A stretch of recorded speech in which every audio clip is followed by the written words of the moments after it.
What if you could explore Disneyland from its early days and see it in all its glory? That's the question we asked ourselves when we took on the challenge of building an entirely new version of the Disneyland Railroad Simulator.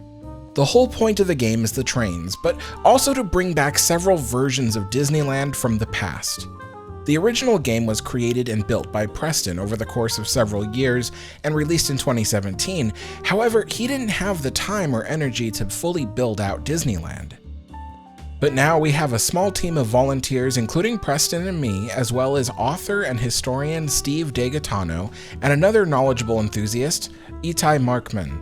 Together, we started from scratch with the intent to recreate Disneyland from every decade, including all 5 of its locomotives and passenger trains. Preston is in charge of building the locomotives, and he's been working diligently to finish the first one, CK Holiday, and get it up and running.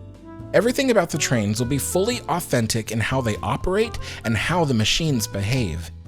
And Itai and I have been building the park assets, all the buildings and structures within Disneyland, starting with the first map, Disneyland of 1955, the year it opened.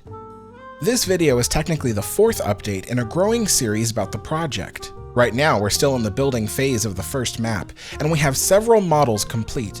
Preston created a game alpha only for us developers to explore, and it allows us to see the locomotive and train cars as a sort of preview.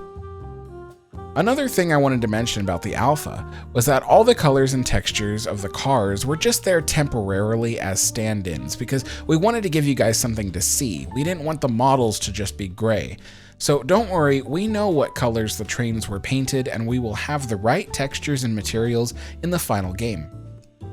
Here's some pictures sent to us by another volunteer. These are pictures of a realistic Frontierland depot from 1955, made by Daniel from Authentic Simulation LLC.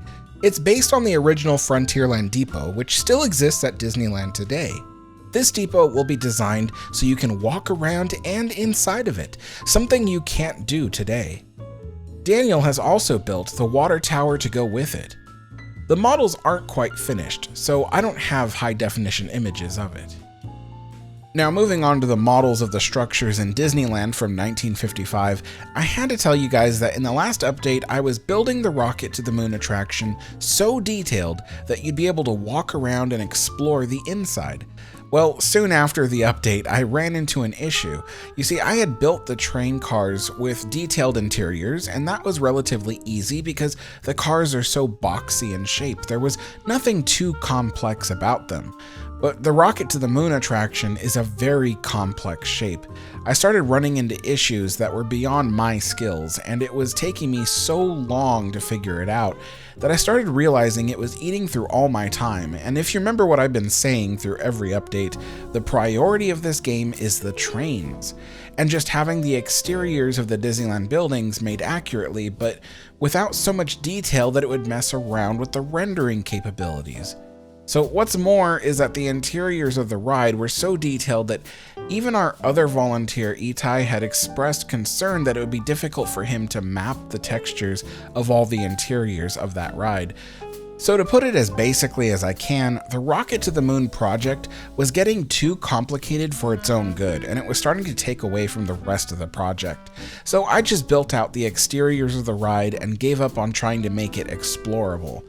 I'm sorry about that, folks, but you have to remember that we're just a big group of volunteer nerds. We don't build video games professionally, and our experience at building video games is practically non-existent, especially when it comes to my experience.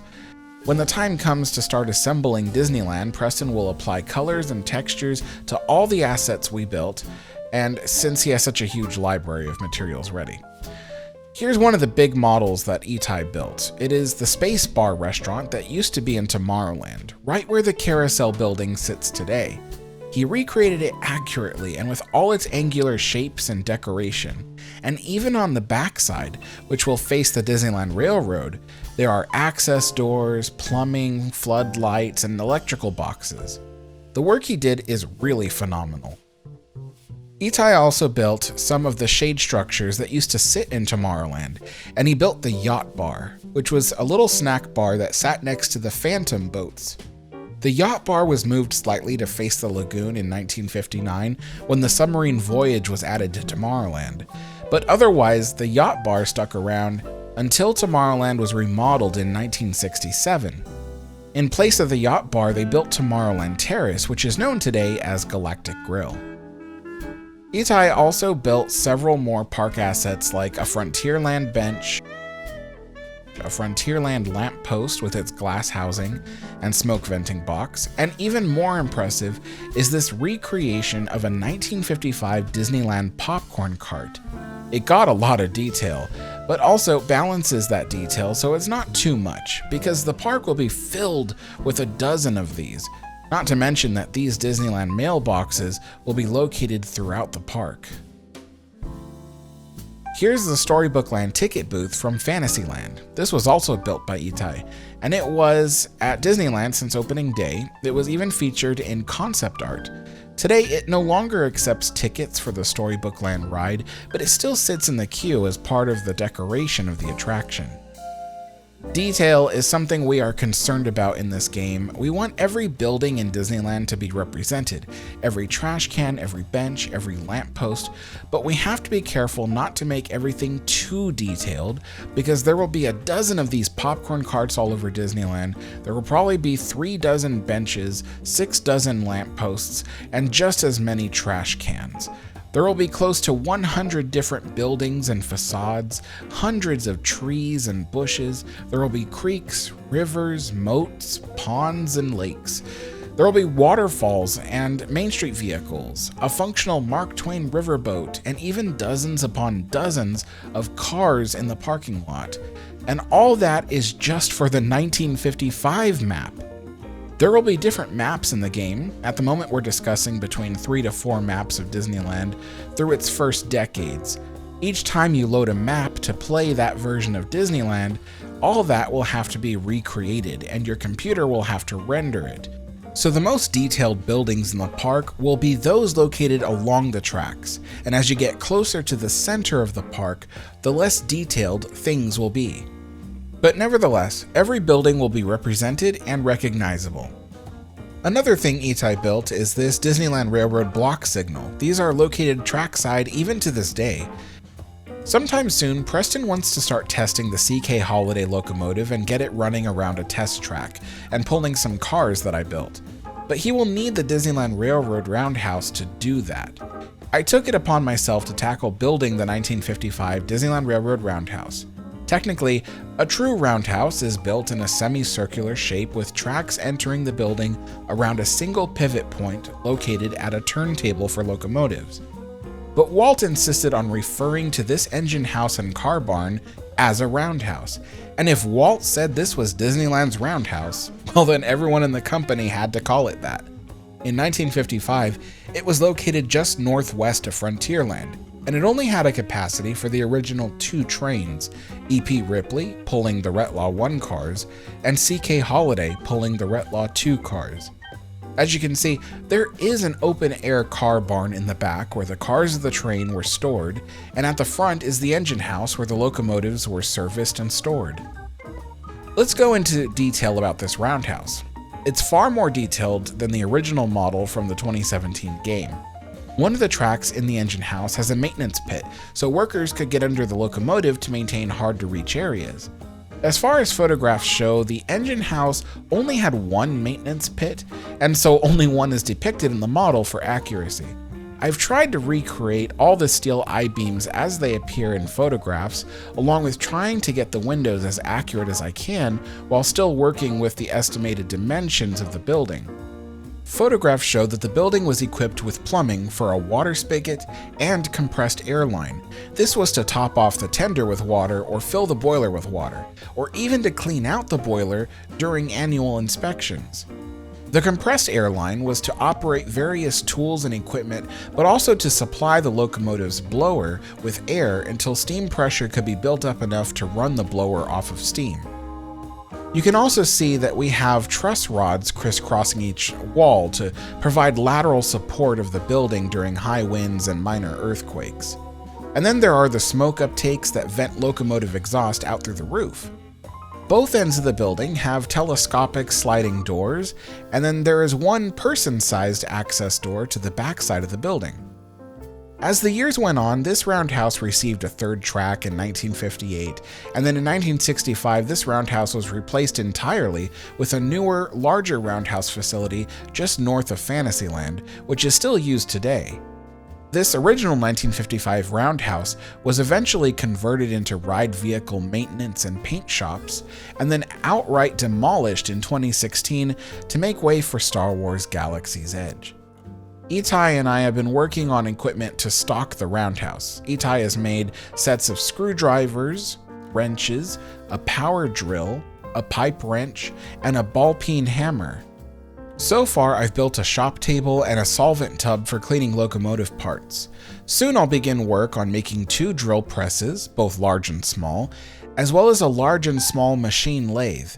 There will be shelves for supplies and a large tool caddy, and of course, I can't forget the actual air compressor that will sit in the corner of the room. All of these items are being made to resemble vintage 1955 equipment in keeping with the accurate time frame of the map. Another thing I'm currently working on is the original Jungle Cruise boat dock from 1955. It was demolished in 1962 when the ride was remodeled because the structure was heavily termite damaged and had to be destroyed. But in 1955, Jungle Cruise skippers and select park guests could climb the stairs of the observation tower to look out onto the layout of the ride and see all the boats weaving through the labyrinth of waterways. By the year 1960, the jungle had overgrown to the point that the observation tower was no longer useful, and the termites had sealed its fate anyway.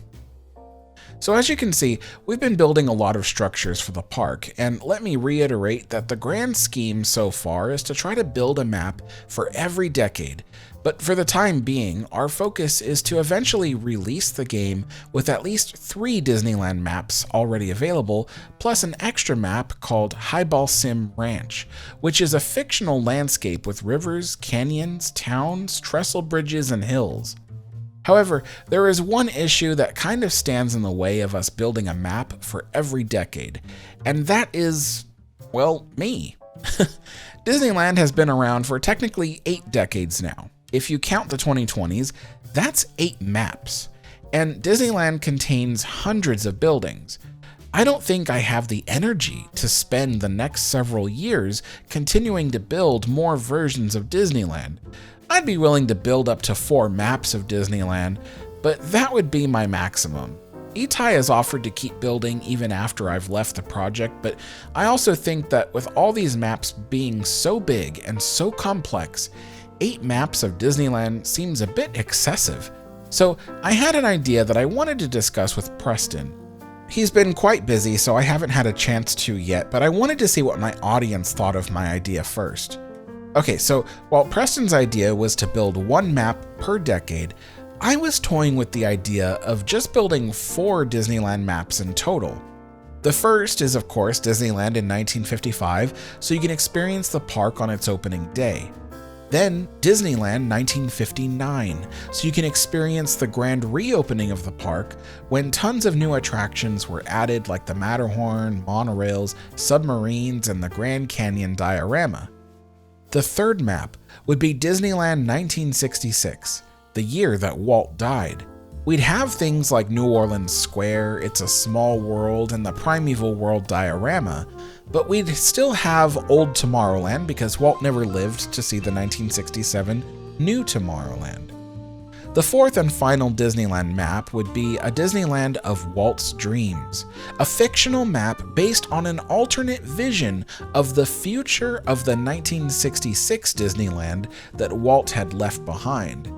It would have the 1967 New Tomorrowland, plus the conceptual version of Space Mountain that Walt envisioned, and then it would have other things that Walt never officially thought of, but things he might have liked, such as a view of the Jungle Cruise Hippo Pool from the Disneyland Railroad, rocky cliffs and waterfalls along the backside of Rivers of America, a left-hand turn near Mine Train Through Nature's Wonderland on the way to a fictional Fantasyland station that never existed, and instead of there being Videopolis or a Fantasyland theater outside the station, There would be a small neighborhood with the houses of Mickey and the gang, and the rest of the park overall would have small touches that beautify it more than it already was when Walt died. The Disneyland of Walt's dreams would be a perfect Disneyland where all the things Walt wanted never left, and the things we enjoy today would have a similar counterpart in this dream version of Disneyland. My idea is based on a model located in the Walt Disney Family Museum that actually features a version of Disneyland that Walt envisioned but never got to see. The reason I want to pitch this idea of a Disneyland of Walt's dreams is because I don't know if I'll have the energy to build 8 different maps of Disneyland, and 8 maps might be demanding a lot out of your computer. So I think the 4th map would be a fictional version of Disneyland that contains all the things people want out of Disneyland and the Disneyland Railroad, while still keeping the park looking the way Walt would have wanted. And if you guys think this is a good idea, then I'd like to talk about it to Preston and see if it's something he's interested in. So let me know in the comments what you think about having 3 realistic maps of Disneyland in 1955, 1959, 1966, and finishing with Disneyland of Walt's dreams. Moving on to another topic, I wanted to clarify some things about the game we're building because as we develop it, some folks have been wanting to understand the game better. First and foremost, there will be no points or reward system for the simulator. I've spoken to Preston about it, and I agree with him that the point of the game is to run the trains properly and maintain proper dispatching. The reward for that is developing your skills at steam locomotive operation. If you choose to do the opposite and wreck the trains in every way you can think of, well, then I'm sure that's fun too. We can simulate things like boiler explosions and derailments and equipment seizing up after neglecting to take care of it, but at this point in time, it's too early to say that we will have animations for boiler explosions or derailments. It takes some serious physics and animation skills to turn a catastrophic derailment into a crazy train wreck. So I can't guarantee that in the game you can crash the train into a building and see the destruction. It might just be that the train phases through the building, or instead of seeing your boiler explode into a million pieces, you might just get a prompt on screen telling you that the boiler exploded. I also wanted to address the explorability of the park.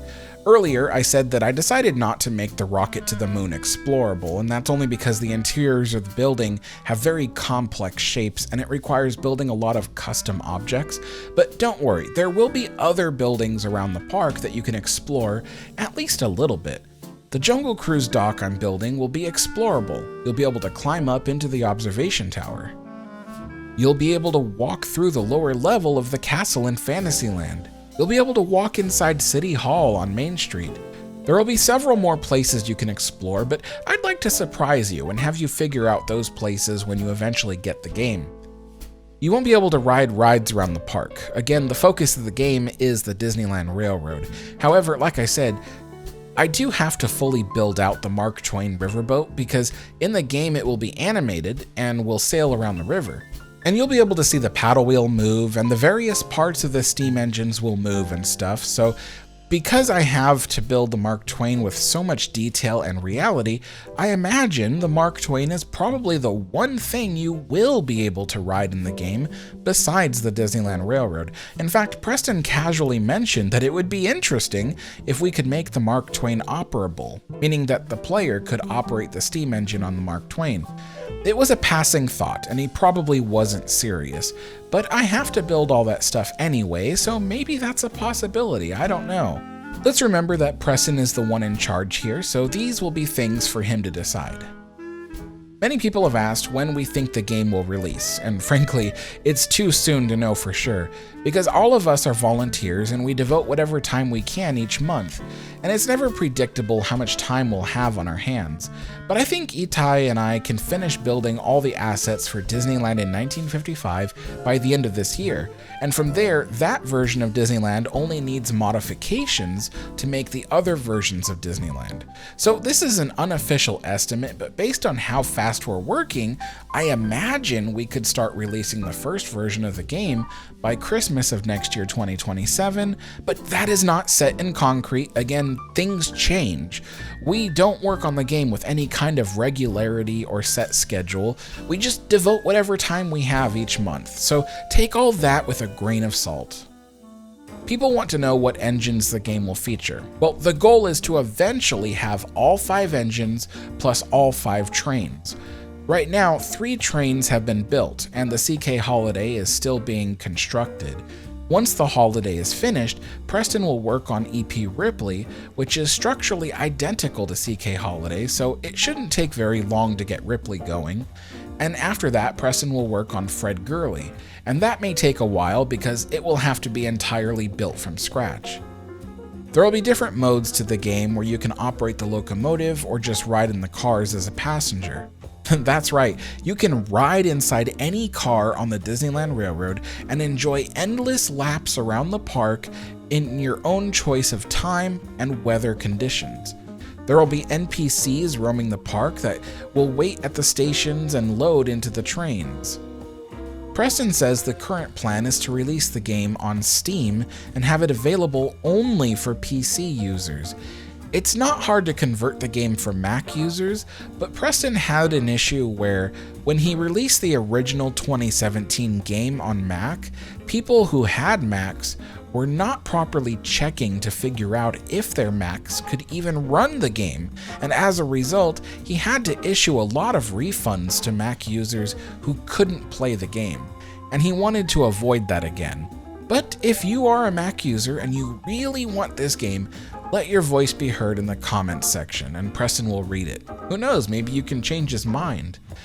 And for those who are console users, this will not come out on console. It's just not possible.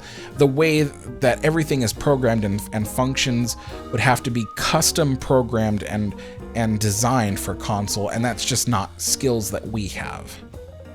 You can still purchase the original Disneyland Railroad Simulator using the link in the description below. And also in the description, you can see the stats of my PC. Alright, that's gonna do it for this update, folks. Please let me know what you think of everything you've heard so far. Would you prefer if we built Disneyland from every decade, or are you intrigued by my idea of doing 3 accurate maps, plus a final map featuring Disneyland of Walt's Dreams? I'm so excited to see this project come to life. Imagine what it would be like to see and explore Disneyland of the past. If you liked this video, give it a thumbs up. And if you want to see more updates about the project as it goes on, be sure to subscribe. Until then, see you on the next update.